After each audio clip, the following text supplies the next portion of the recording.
Alhamdulillahirabbil alamin. Wassalatu wassalamu ala sayyidina Muhammadin wa ala alihi wa sahbihi ajma'in. Amma ba'd. Qala al-muallifu rahimahullahu ta'ala wa qad yukhbiru anna ma asaba al-'abda min hasanatin famin Allah wa ma asabahu min sayyi'atin famin nafsihi liyu'arrifa ibadahu anna al-khaira wal hasanati wal mahaba taqa'u bi mahdi fadlihi wa judihi. Dan di sini penulis menyebutkan contoh lain dari ayat-ayat yang tampaknya bertentangan tetapi sebenarnya tidak. Ya, maka Allah Subhanahu wa taala mengabarkan di beberapa tempat bahwa apa yang kebaikan yang didapat oleh seorang hamba maka itu dari Allah Subhanahu wa taala. Sedangkan ya keburukan yang menimpanya maka itu dari dirinya sendiri. Maka ini dikabarkan oleh Allah Subhanahu wa taala untuk menjelaskan kepada para hambanya bahwa kebaikan ya dan hal-hal yang positif, hal-hal yang dicintai itu taqa'u bi mahdi fadlihi wa judih. Itu semua terjadi karena murni karunia dan kedermawanan Allah Subhanahu wa taala. Wa in jarat bi ba'dil asbabil waqi'ati minal ibad fa innal asbaba huwa alladhi an'ama biha wa huwa alladhi yassaraha wa anna sayyiati wa hiya al masaib allati tusibul 'abda asbabuha min nafsil 'abdi wa bi taqsirihi fi huquqi rabbih wa ta'addihi li hududihi. Maka jadi semua hal positif dan kebaikan yang diterima oleh seorang hamba itu murni adalah karena karunia dan kedermawanan Allah Subhanahu wa taala. Walaupun ya kebaikan tersebut ada sebabnya, ya, walaupun kebaikan tersebut ada sebabnya. Seperti seseorang Masya Allah mendapatkan yakni rizki yang melimpah gitu ya, harta yang banyak misalnya. Maka itu tentunya ada sebabnya. Sebabnya bisa jadi dia bekerja, dia berbisnis dengan jujur dan seterusnya. Maka walaupun ada sebab-sebab tersebut yang dilakukan oleh hamba tersebut, ya, fa innal asbaba huwa alladhi un'ima biha. Ya, maka sebab itu hanyalah sebab yang memberikan tetaplah Allah Subhanahu wa taala. Ya. Fa innal asbaba huwa alladhi ya un'ima biha. Yani dia diberikan nikmat oleh Allah Subhanahu wa taala karena sebab tersebut. Tapi yang memberikan nikmat tersebut tetaplah Allah Subhanahu wa taala. Buktinya apa? Buktinya adalah banyak orang lain yang mengerjakan sebab yang sama tetapi tidak Allah berikan nikmat tersebut kepada mereka. Coba bayangkan. Jadi sebab itu bukan faktor satu-satunya, bahkan bukan faktor utama, itu hanya sebab. Yang memberikan semuanya adalah Allah Subhanahu wa taala.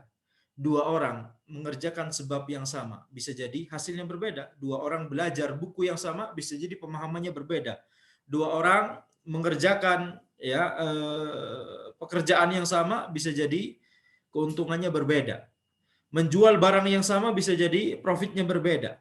Dua orang duduk di kajian yang sama, satunya sebelahan, ilmu yang didapatkan bisa jadi berbeda. Pemahaman yang didapatkan bisa jadi berbeda. Padahal sebabnya sama. Maka faktor utama di sini bukan sebab. Wa huwa alladhi yassaraha. Tetapi sebab tetap memiliki perannya, ya. Allah Subhanahu wa taala telah menetapkan hubungan sebab dan akibat tersebut. Sehingga kalau kita menginginkan sesuatu, maka kita harus menempuh sebabnya. Kita berdoa kepada Allah meminta sesuatu tersebut, tetapi kita juga wajibkan oleh Allah Subhanahu wa taala untuk menempuh sebabnya. Dan sebab itulah yang yassaroha, yang ya membuat dia mudah untuk mendapatkan akibat tersebut. Wa anna sayyi'at wa hiyal masaib allati tusibul 'abda. Adapun keburukan atau musibah yang itu menimpa seorang hamba, maka sebab-sebabnya itu adalah dari diri hamba itu sendiri, dari kekurangan dia, ya, kekurangan dalam menunaikan hak Allah Subhanahu wa taala. Kemudian juga kekurangannya dalam ta'addihi li hududihi, yaitu melampaui batas-batas Allah Subhanahu wa taala. Fallahu wa in kana huwal muqaddiru laha fa innahu ajraha 'alal abdi bima kasabat yadahu wa lihadza amsilatun yatulu adduha. Maka Allah Subhanahu wa taala, walaupun Allah itu adalah yang menetapkan itu semua, menetapkan keburukan itu semua yang terjadi pada hamba, fa innahu ajraha 'alal abdi bima kasabat yadahu. Maka Allah Subhanahu wa taala menetapkan itu karena orang tersebut ya melakukan sebab-sebab yang menuju kepadanya. Ya. Jadi lihat di sini, yang memberikan sama-sama Allah Subhanahu wa taala. Baik dalam kebaikan atau keburukan, yang berikan adalah Allah Subhanahu wa taala. Tetapi kemudian ya Allah memberikan, menetapkan sebab, ini sebab untuk kebaikan, ini sebab untuk keburukan. Ketika seseorang mendapatkan kebaikan, maka ya kita harus nisbatkan itu kepada Allah Subhanahu wa taala. Tetapi ketika seseorang mendapatkan keburukan, maka jangan nisbatkan ini keburukan dari Allah Subhanahu wa taala, tidak, tapi dinisbatkan pada orang itu sendiri, ya, dinisbatkan kepada orang itu sendiri. Ini adalah adabnya. Walihada amthilatun yatulu ad-duha, dan ini adalah contoh-contoh yang untuk masalah ini banyak contoh-contoh yang tidak mungkin disebutkan semuanya. Kemudian Syekh Al-Utsaimin rahimahullah, beliau berkata, ja'a fil Qur'ani ayat zahiruhat ta'arud. Ya, di Al-Qur'an itu ada ayat-ayat yang zahirnya itu adalah kontradiksi, pertentangan. Yani anna ba'daha yu'aridu ba'dan zahiran, yaitu bahwa sebagian dari ayat tersebut itu bertentangan dengan sebagian ayat yang lainnya secara zahir, hanya secara zahir saja. Wala yumkinu fil Qur'ani wala fi sahihi sunnati an tata'aradun nusus. Tidak mungkin, ini kaidah, tidak mungkin di Al-Qur'an atau di sunnah yang sahih, sunnah sahihah, bahwa ada dalil yang saling bertentangan satu sama lain. Tidak mungkin. Li'anna Allah yaqul walau kana min 'indi ghairillahi lawajadu fihi ikhtilafan katsira. Seandainya Al-Qur'an ini dari selain Allah Subhanahu wa taala, maka sungguh mereka akan mendapati di dalamnya ya ikhtilafan katsira. Kontradiksi-kontradiksi yang banyak. Fama kana min 'indillah falaysa fihi ikhtilaf. Adapun karena Al-Quran itu dari sisi Allah Subhanahu wa taala, maka tidak ada pertentangan di dalamnya, tidak ada kontradiksi di dalamnya. Wal ulama rahimahumullah yadhhabuna ilal jam'i baina hadhihi an-nususi allati zahirat ta'arud imma bihamliha ala ikhtilafil ahwal aw ikhtilafil ashkhas aw ikhtilafil asma' aw ikhtilafil amkinah. Maka para ulama rahimahumullah, mereka ketika menjamak dalil-dalil tersebut yang zahirnya adalah ta'arud tersebut, ya, pertentangan tersebut, kontradiksi tersebut, maka mereka membawanya imma bihamliha ala ikhtilafil ahwal, mereka memaknainya bisa dengan bahwa ayat-ayat ini atau dalil-dalil ini berlaku pada kondisi yang berbeda, aw ikhtilafil ashkhas, atau orang yang berbeda, aw ikhtilafil asma, atau nama-nama yang berbeda, aw ikhtilafil amkinah, atau tempat-tempat yang berbeda. Fahadhi arba'atu ihtimalat la ta'duha hadhil ahwal. Maka ini adalah 4 kemungkinan yang kondisi-kondisinya nggak akan keluar dari 4 hal tersebut. Yani yakunu hadzal ladzi zahiruhu ikhtilaf yanzilu ala halin duna halin. Yani bisa jadi dalil-dalil ini yang zahirnya adalah ada pertentangan, bisa jadi ya setiap ayat tersebut atau setiap dalil tersebut berlaku pada kondisi yang berbeda. Itu yang pertama. Au fi waqtin duna waqtin, atau pada waktu yang berbeda. Ini yang kedua. Au fi makanin duna makanin, atau pada tempat yang berbeda. Ini yang ketiga. Au fi ashkhasin duna ashkhasin, atau pada orang-orang yang berbeda. Waqad allafa Syekh Shinqiti rahimahullah kitaban sammahu daf'u ihamil ittiraq an ayil kitab. Dan Syekh Shinqiti rahimahullah, salah satu guru dari Syekh Muhammad bin Shalih Al-Utsaimin rahimahullah, Beliau pernah menulis sebuah kitab yang judulnya adalah Daf'u Ihamil Ittirab, yaitu menjelaskan ya, membantah gitu ya, menolak atau membantah ihamil ittirab, adanya pemahaman bahwa adanya ittirab, adanya kontradiksi, membantah pemahaman adanya kontradiksi pada ayat-ayat Alkitab, yakni Al-Qur'an. Jama'a fil ayatil lati qila innaha muta'aridah. Maka beliau ya menjamak dalam kitab ini, menuliskan di dalam kitab ini ayat-ayat yang disebutkan bahwa dia itu ayat-ayat tersebut saling kontradiktif. Ai zahiruhat ta'arud, yakni zahirnya adalah adanya ta'arud, pertentangan. Wa jama'a bainaha, dan kemudian Syekh menggabungkan di antara keduanya. Dan sebagaimana yang sering yang pernah Anda sebutkan, Allah alam apakah Anda pernah menyebutkannya di pertemuan sebelumnya, ya memahami memahami ayat atau dalil ya, ayat dan hadis secara yakni secara benar dengan pemahaman yang benar, walaupun orang-orang menganggapnya ada ta'arud, secara yakni menganggapnya ada kontradiktif, tapi kita tidak melihatnya demikian karena kita memahaminya dengan benar. Ini diantara tanda kefakihan seseorang.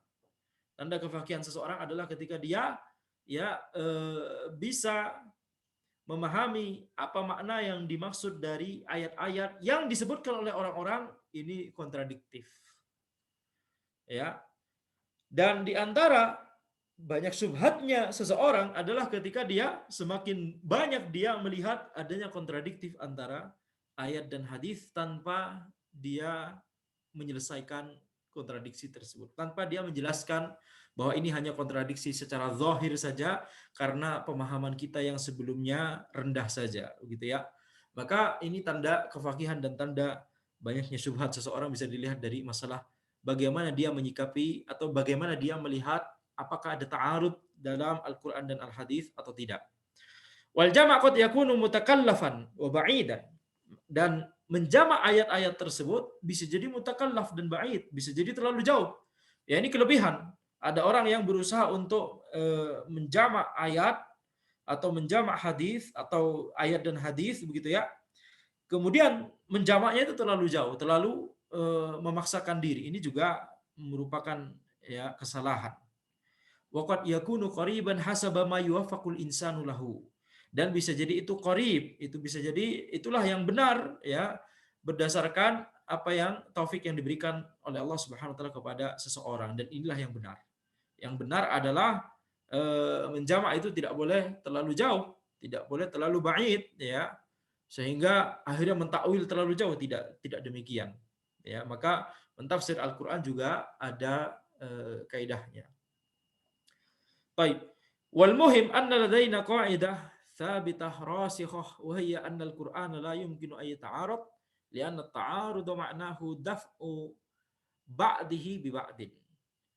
Ya, maka di sini ada kaidah yang telah tetap, ada kaidah yang itu didasarkan atas dalil-dalil yang kuat, itu makna dari rasikhah, yaitu bahwa Al-Qur'an itu la yumkinu ay ta'arud, tidak mungkin saling kontradiksi satu sama lain.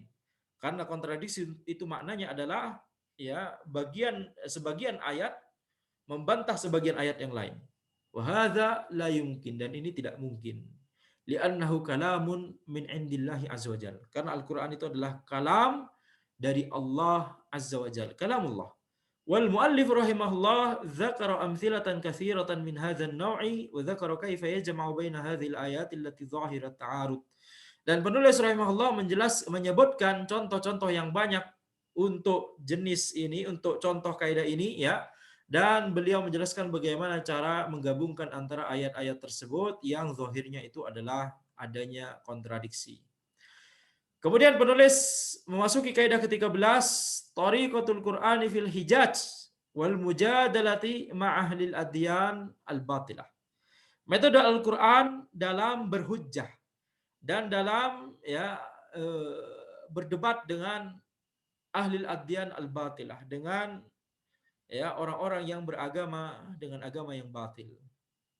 Metode Al-Qur'an dalam berhujjah dan dalam ya berdebat dengan orang-orang yang beragama dengan agama yang batil. Qad amarallahu bil mujadalati billati hiya ahsan. Allah Subhanahu wa taala telah memerintahkan kita untuk berdebat dengan cara yang paling baik. Wa man ta'ammala turuq allati nasaballahu al-mahajjata biha ma'al mubtilina ala aidi rusulihi ra'aha min awdahil hujaj wa aqwaha wa aqwamiha wa adalliha ala ihqaqil haqq wa izhaqil batil ala wajhin la taswish fihi wa la iz'aj. Allah Subhanahu wa taala telah memerintahkan kita untuk berdebat dengan cara yang paling baik, dan barang siapa yang merenungkan metode yang Allah telah tetapkan, bagaimana Allah menetapkan hujjah, ya bagaimana Allah Subhanahu wa taala menetapkan metode untuk berdebat dengan mubtilin, orang-orang yang mengingkari kebenaran Islam, kebenaran Al-Qur'an. Ya, ketika kita melihat metode tersebut yang Allah tetapkan pada para nabi dan rasul sebelumnya, ra'aha min audahil hujaj. Yani kita akan orang tersebut yang merenungkan tersebut, dia akan melihat hujah-hujah yang sangat jelas, yang sangat kuat, yang sangat tegak, dan yang sangat menunjukkan pada penegakan kebenaran dan penghancuran kebatilan. Ala wajhin la tashwisha fi wala iz'aj. Dan juga tidak ada kebingungan ataupun kerancuan dalam metode tersebut. Fata'ammal mahajatar rasul ma umamihim wa kaifa da'awhum ila ibadatillahi wahdahu la syarika lah.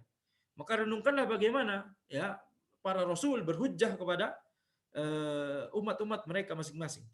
Bagaimana mereka mendakwahkan umat-umat mereka kepada untuk beribadah kepada Allah saja, la syarika lahu, tidak ada sekutu baginya. Min jihati annahul mutafarrid birrububiyah wal mutawahhid bin ni'am wa huwa alladhi a'tahumul afiyah wal asma' wal absar wal uqul wal arzaq wa sairu asnafin ni'am.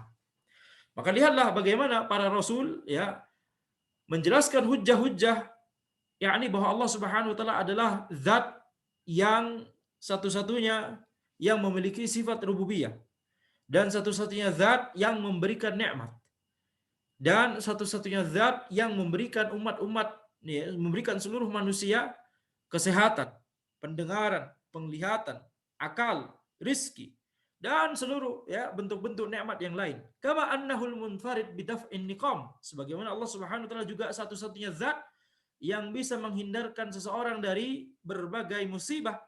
Wa anna ahadan minal khalqi laisa yaqdiru ala naf'in wala daf'in, dan bahwa tidak ada satupun dari makhluknya yang mampu untuk memberikan manfaat ataupun madarat, wala darrin wala naf'in, tidak bisa memberikan madarat ataupun manfaat. Fa innahu bimujarradi ma'rifatil 'abdi bidzalika wa i'tirafihi bihi la budda an yanqada lid-dinil haqqi alladhi bihi tatimmun ni'mah.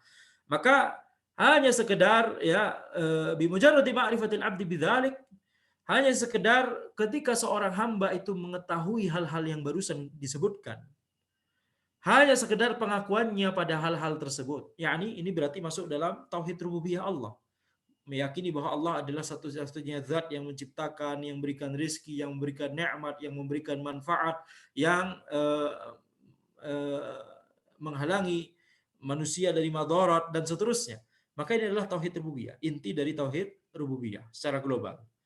Maka seharusnya hanya sekedar ketika seorang hamba mengakui aspek-aspek global dari tauhid rububiyah tersebut, la budda ayyan qada lid-dinil haq, maka seharusnya tidak boleh tidak bagi dia untuk tunduk kepada agama yang hak, alladzi bihi tatimmun ni'mah, yang dengan agama yang hak tersebut nikmat-nikmat yang dimiliki oleh manusia tersebut akan menjadi sempurna. Nikmat dunia yang kita dapatkan kalau tidak diiringi dengan nikmat Islam tidak sempurna. Bahkan itu bisa jadi adalah musibah bagi kita, istidraj. Wa huwa tariqul wahid li syukriha. Satu-satunya untuk mensyukuri nikmat dunia yang kita dapatkan itu adalah dengan tunduk kepada agama yang hak. Ini satu-satunya cara untuk mensyukurinya. Naam, setelah masuk ke dalam agama yang hak, mensyukurinya jadi banyak. Beribadah, sholat, puasa, ya, bayar zakat, kita mendapatkan nikmah, masya Allah, harta kekayaan. Cara mensyukurinya, bayar kewajiban atas harta tersebut, yakni zakatnya, sedekah, yaitu amalan sunnah, dan seterusnya. Maka kalau sudah masuk, cara mensyukurinya banyak sekali. Akan tapi, ketika belum masuk, gimana cara mensyukurinya? Antum tidak boleh tidak harus ingkot lid-dinil haq, tunduk kepada agama yang hak. Wa katsiran ma yahtaju 'ala al-musyrikin bihi fi ibadatihi bilzamihim bi'tirafihim bi rububiyyatihi wa annahu khaliqun li kulli syai'. Ya, dan banyak sekali Al-Qur'an berhujjah terhadap orang-orang musyrik, ya, bahwa bagaimana berhujjah kepada orang-orang musyrik, bagaimana berhujjah untuk menunjukkan wajibnya beribadah kepada Allah Subhanahu wa taala, bagaimana? Biilzamihim bi'tirafihim birububiyatihi. Yaitu apa? Hujjahnya adalah dengan menyebutkan konsekuensi biilzamihim, konsekuensi dari pengakuan mereka terhadap rububiyah Allah. Ya, dan ini insya Allah sudah kita ketahui ya, ini pelajaran dasar di akidah bahwa ya orang kafir Quraisy dan orang-orang kafir seluruhnya itu ya meyakini secara global tauhid rububiyah. Dan kemudian Allah Subhanahu wa taala ya menyebutkan hal tersebut, menjelaskan, menegaskan bahwa orang-orang kafir tersebut meyakini secara global tauhid rububiyah. Kemudian itu digunakan untuk hujjah bahwa na'am, kalau antum meyakini ini semua, antum harus beribadah hanya kepada Allah saja. Qul may yarzuqukum minas sama'i wal ard amma yamliku sam'a wal absara wa yukhrijul hayya minal mayyiti wa yukhrijul mayyita minal hayyi wa yudabbilul amra fasayaquluna Allah faqul afala tattaqun.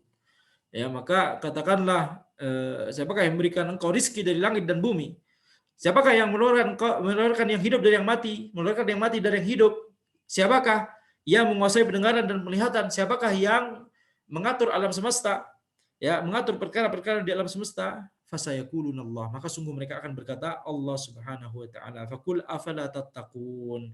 Maka katakanlah wahai Muhammad, apakah engkau tidak mau bertakwa? Yani bertakwa kepada Allah Subhanahu wa taala, ya, hanya beribadah kepada Allah Subhanahu wa taala. Wa annahu al-khaliq li kulli syai'. Ya. Jadi hujjah yang disampaikan di Al-Qur'an untuk menjelaskan hujjah bahwa wajib bagi kita untuk beribadah hanya kepada Allah adalah dengan menyebutkan, menegaskan bahwa ya mereka mengakui rububiyah Allah. Mereka mengakui bahwa Allah adalah pencipta dari segala sesuatu. Mereka tidak meyakini Allah wal Uzza wa Manat itu pencipta segala sesuatu, tidak. Mereka tidak sebodoh itu. Ya, mereka tidak sebodoh itu. Mereka meyakini bahwa Allah Subhanahu wa taala adalah yang menciptakan seluruh apa yang ada di alam semesta. Akan tetapi di saat yang sama mereka punya syubhat. Ya, syubhat bahwa ini kalau mau beribadah kepada Allah harus lewat sini, nggak boleh, nggak bisa langsung beribadah kepada Allah. Siapa kita? Kita terlalu hina, kita terlalu demikian, sehingga mereka menjadikan berhala tersebut sebagai perantara dan seterusnya. Ya, inilah awal mula kesyirikan mereka. Ya, warrazik likulli syai', dan mereka juga meyakini tidak hanya Allah adalah pencipta segala sesuatu, akan tapi yang memberikan rizki kepada segala sesuatu. Fayata'ayyanu annahul ma'budu wahdah. Maka kalau ini semua sudah mereka akui, harusnya mereka juga mengakui bahwa yang satu-satunya zat yang berhak diibadahi itu adalah hanya Allah saja. Fanzur ila hadzal burhani kaifa yantaqilu adh-dhihnu minhu bi awwali wahlatin ila wujubi ibadati man hadza sya'nuh.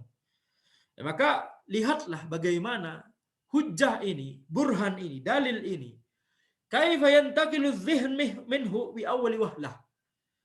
Bagaimana membuat pikiran orang yang mendengarkan hujjah tersebut langsung kepikiran, ya, langsung terpikir untuk na'am. Kalau Anda sudah memikirkan bahwa Allah adalah yang menciptakan segala sesuatu, memberikan rizki kepada segala sesuatu, mengatur seluruh perkara yang ada di alam semesta, harusnya kita hanya beribadah kepada Allah. Ya, hujah-hujah yang ada di Al-Quran tersebut membuat adzihn, membuat pikiran kita langsung memikirkan hal ini. Bi awwali wahlah, langsung. Ya, langsung terpikirkan hal tersebut. Argumentasinya mudah. Argumentasinya tidak terlalu panjang. Bahkan orang Baduy pun paham. Orang awam pun paham. Ya, antum mengakui Allah Subhanahu wa taala adalah satu-satunya zat yang menciptakan seluruh apa yang ada, memberikan rezeki kepada seluruh apa yang ada, mengatur seluruh perkara yang ada di alam semesta, maka bukankah harusnya antum hanya beribadah kepada Allah? Cuma disebutkan begini saja, orang yang paling awam pun harusnya langsung ya benaknya, fitrahnya, ya pikirannya langsung connect. Ah, tidak perlu tidak perlu ya diskusi panjang lebar, presentasi, masya Allah, kemudian diskusi alot dan seterusnya. Benarkah argumentasi ini membawa ke argumentasi itu? Tidak perlu. Hah? Tidak perlu. Lihat bagaimana, ini yang sering Anda katakan, ini adalah yang dibutuhkan oleh ya orang-orang di seluruh zaman. Tapi kalau kita melihat zaman-zaman jahiliyah, zaman-zaman kegelapan, tidak hanya di zaman Nabi Muhammad SAW, tapi di zaman para nabi dan rasul sebelumnya. Mereka berada di zaman jahiliyah, tapi mereka tidak bisa keluar dari zaman jahiliyah mereka tersebut. Baru setelah muncul nabi atau rasul yang mengabarkan kepada mereka hal ini, ibadahlah kepada Allah, ya ubudullah, wa'budullah wa la tusyriku bihi syai'a. Hanya mengabarkan hal tersebut, mereka nggak kepikiran. Mereka nggak kepikiran sama sekali itu. Filsuf mau sepintar apapun, Anda sudah menjelaskan ini berkali-kali. Ya, filsuf, penemu, pemikir, ya semua, ya arif, orang yang bijaksana, masya Allah, tidak akan kepikirkan hal ini kalau dia tidak pernah, kecuali kalau dia membaca wahyu-wahyu terdahulu. Ya, tapi kalau dia tidak pernah membacanya, hanya dari pemikirannya, dia nggak pernah kepikiran hal ini. Tapi masalahnya, ya hal ini baru ya terpikirkan oleh manusia setelah nabi atau rasul diutus oleh Allah Subhanahu wa taala. Ini menunjukkan butuhnya manusia kepada nabi dan rasul. Setelah nabi dan rasul tersebut menyampaikan solusi atas semua masalah jahiliyah yang mereka hadapi, setelah mereka mendengarkan solusinya, wa'budullah wa la tusyriku bihi syai'a. Semua orang, mau orang awam, langsung paham ini solusinya. Nggak perlu ya dijelaskan, ya misalnya kita lihat misalnya masalah Jakarta banjir, gimana caranya? Ya, oh, ini solusinya. Oh, dibantah lagi, dibantah lagi, dibantah lagi. Enggak, ini seterusnya, dan seterusnya. Ini masalah rumit. Tapi ini masalah yang menuntaskan seluruh masalah jahiliyah hanya dengan seseorang mendengarkan hal tersebut. Wa budullah wa la tusyriku bihi syai'a. Ya, selama dia fitrahnya masih lurus, dia akan kemudian melihat bahwa ini solusi yang kita cari-cari selama ini. Ini solusi yang kita cari-cari selama ini. Baik. Maka demikian pula dengan tingkat individu. Kita bisa jadi ya dulunya adalah orang bejat, dulunya adalah orang yang fasik, bisa jadi dulunya adalah orang yang suka berbuat kemaksiatan, kefasikan, atau bahkan kekufuran, kesyirikan dan seterusnya. Akan tetapi ketika kita memahami makna dari kalimat tadi, wa'budullah wa la tusyriku bihi syai'a. Ketika hal tersebut masuk ke dalam pemahaman kita, tidak hanya masuk telinga kanan keluar telinga kiri, tapi kita pikirkan benar-benar, kita akan merasakan, naam, ini satu kalimat yang menjadi solusi bagi hidupku seluruhnya. Coba bayangkan, ini satu kalimat yang menjadi solusi atas seluruh masalah hidupku selama ini. Ini kalimat yang ku cari. Ya.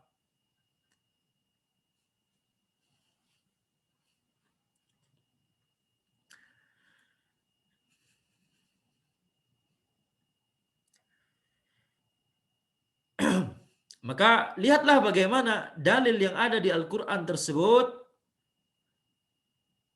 membuat benak seseorang yang mendengarkannya bi awwali wahlah, dalam momen pertama ketika mendengarkannya tersebut, dia langsung terpikirkan, naam, wajibnya beribadah hanya kepada Allah Subhanahu wa taala. Wajibnya beribadah kepada zat yang seperti ini sifatnya, yang maha menciptakan segala sesuatu, memberikan rezeki kepada segala sesuatu, dan mengatur seluruh perkara yang ada di alam semesta. Ya, kemudian benak kita akan langsung terpikirkan bi awwali wahlah, dalam momen awal kita mendengarkan dalil tersebut, kalau kita paham, kalau kita berusaha memahami, maka benak kita akan langsung kepikiran, naam, Ini wajib bagi kita untuk memurnikan amalan ibadah hanya kepadanya. Syaikhul Utsaimin rahimahullah berkata, "Adzunnul intiqal hadza wadih jiddan." Adzunnul intiqal hadza wadih jiddan. Aku berpikir bahwa intiqal ini yakni intiqal perpindahan benak, yakni kepikirannya seseorang di awal momen ketika mendengarkan dalil-dalil tersebut, ya anak kira ini sudah jelas, ya kata Syekh Al-Utsaimin. Anak kira ini sudah jelas. Masalan, lau anna rajulan ya'budu sanaman. Misalnya ada seseorang yang menyembah sebuah berhala. Naqulu lahu, maka kita katakan kepadanya, hal hadza sanam aujadak? Apakah berhala ini menciptakanmu? Hal khalaqak? Apakah berhala ini menciptakanmu? Saya kulula, maka dia akan berkata tidak.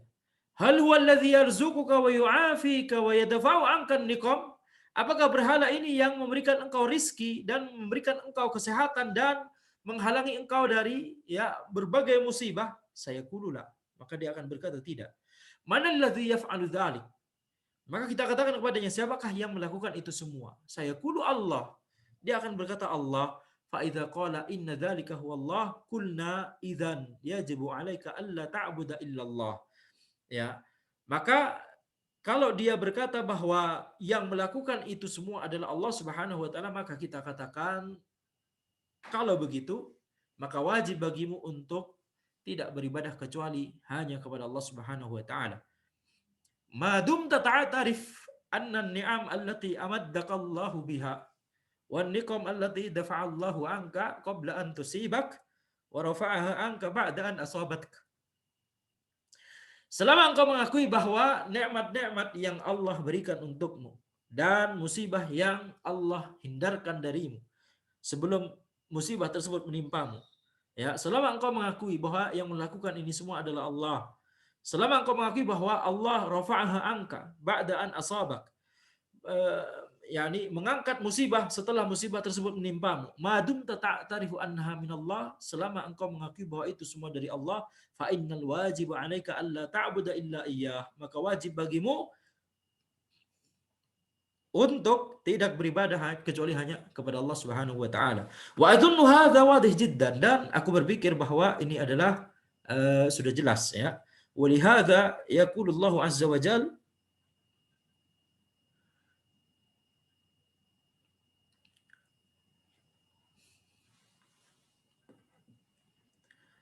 fa anna yufakun anna yusrafun. Oleh karena itu Allah Subhanahu wa taala berfirman, fa anna yufakun, bagaimana mereka bisa dipalingkan dari kebenaran setelah adanya hujjah yang jelas ini. Bagaimana mereka bisa terpikirkan untuk tetap berbuat kesyirikan setelah adanya hujjah dan dalil yang jelas ini. Anna yusrafun, bagaimana mereka bisa dipalingkan dari al-haq, yakni kaifa yusrafuna anil haqqi ma'a wuduhih. Bagaimana mereka bisa dipalingkan dari al-haq setelah al-haq tersebut sangat jelas dijelaskan oleh Allah Subhanahu wa taala. Ya, maka ini adalah celaan. Ini adalah pertanyaan tetapi berbentuk ini berupa celaan yang sangat mencela orang-orang kafir dan musyrik yang mereka tidak mau untuk beriman kepada Allah Subhanahu wa taala, tidak mau beribadah hanya kepada Allah Subhanahu wa taala. Wa yujadilul mubtilina aidan bi dzikri aibi alihatihim wa annaha naqisatun min kulli wajhin la tughni an ahliha syai'an. Dan Al-Qur'an juga mendebat orang-orang yang mubtilin, yang mengingkari kebenaran Islam, kebenaran Al-Qur'an dengan menyebutkan aib dari Tuhan-Tuhan mereka. Wa anha naqisatun min kulli wajhin, dan bahwa Tuhan-Tuhan mereka tersebut itu cacat dari setiap sisi. La tughni an ahliha syai'an. Ya, la tughni an ahliha syai'an, yakni orang-orang yang menyembahnya tidak butuh sama sekali kepada Tuhan-Tuhan yang mereka sembah tersebut. Hadza aidan min wujuhil ilzam bi ibadatihi, atau ini bisa dimaknai juga bahwa berhala-berhala tersebut tidak bisa memberikan kecukupan kepada orang-orang yang menyembahnya. Kecukupan baik rizki, baik perlindungan, baik pertolongan, dan seterusnya. Baik ilmu. Adapun Allah Subhanahu wa taala alaihissallahu bikafin abadah. Alaihissallahu bikafin abadah, bukankah Allah mencukupi untuk hambanya? Hadza aidan min wujuhil ilzami bi ibadatihi wahdahu ay yuqala hadhihi al-alihah allati tu'badu hal hiya tanfa'uk. Ini juga adalah bentuk konsekuensi dari atau bentuk ilzam di sini maksudnya adalah bentuk wajibnya untuk beribadah hanya kepada Allah Subhanahu wa taala saja, yaitu apa? Ketika kita berkata hadzil alihah allati tu'bad hal hiya tanfa'uk, ya, Tuhan-Tuhan ini, berhala-berhala ini yang diibadahi oleh engkau, apakah itu semua bisa memberikan manfaat kepadamu? Mahwal jawab la. Apa jawabannya? Tidak. Ya, tidak memberikan manfaat. Bal hiya binafsiha naqisah. Akan tapi berhala tersebut itu sendiri cacat. Berhala tersebut cacat. Ya ayuhan nasu duriba mathalun fastami'ulah. Wahai manusia, ya, dibuatkan perumpamaan untukmu, maka dengarkanlah. Innal ladzina tad'una min dunillahi la yakhluqu dzubaban walau istama'ulah. Sesungguhnya yang engkau itu seru, sesungguhnya yang engkau ibadahi tersebut selain Allah tersebut, la yakhluqu dzubaban, tidak akan menciptakan bahkan seekor lalat, walau istama'ulah, walaupun mereka semua, mereka sesembahan-sesembahanmu, mereka itu semua itu, ya, saling bantu-membantu berkumpul untuk membuat seekor lalat. Naqsun fil qudrah wa ziyadatun ala dzalika naqsun fid dha'f. Ini adalah cacat dalam masalah, ya, kemampuan mereka, kekuasaan mereka. Dan ini juga adalah tambahan atas dan hal yang lebih parah dari itu adalah ini juga adalah cacat dalam kelemahan. Naqsun fid dha'f. Ma yastati'un, mereka tidak mampu. Bedakan antara mampu tapi tidak sebagus yang ingin dicontoh dengan yang memang tidak mampu sama sekali. Ya, ini maksudnya. La yastati'un wa la yudafi'una an anfusihim. Mereka juga tidak bisa membela diri mereka sendiri. Wa iyaslubhum adz-dzubabu syai'an la yastanqidhuhu min. Kalau seandainya lalat itu mengambil sesuatu dari mereka, dari berhala-berhala tersebut, mereka berhala tersebut tidak akan bisa, ya, mencegah lalat tersebut dari mengambilnya, dan juga tidak bisa mengambil sesuatu tersebut dari lalat itu, mengambil balik, tidak bisa. Ma'anna dzubaba min ahwanil hasyarat wa ahqariha. Padahal lalat itu adalah, ya, di antara hewan yang paling hina, ya, wa ahqariha, yang paling remeh gitu, ya. Wa ma'adzalika idza salaba hadhil asnama syai'an wa akhadahu minha mastanqadhuhu min. Akan tapi ketika lalat tersebut mengambil sesuatu dari berhala-berhala tersebut dan kemudian mengambilnya, maka berhala-berhala tersebut tidak bisa mencegahnya dan juga tidak bisa mengambilnya kembali. Wa hadza mathalun azim, wa hadza mathalun azimun idza ta'ammaltahu arafta anna jami'a ma yu'badu min dunillahi la yastahiqqu ay yakuna rabban wala ma'budan. Ini adalah perumpamaan yang besar, yang agung. Jika engkau merenungkannya, maka engkau akan mengetahui bahwa seluruh apa yang diibadahi selain Allah Subhanahu wa taala la yastahiqqu ayyakuna rabban wala ma'budan. Ya, semua yang diibadahi selain Allah Subhanahu wa taala itu tidak berhak untuk menjadi Rabb dan juga menjadi, ya, yang diibadahi selain Allah Subhanahu wa taala. Hadza wallahu a'lam. Subhanakallahumma wa bihamdika asyhadu an la ilaha illa anta astaghfiruka wa atubu ilaik.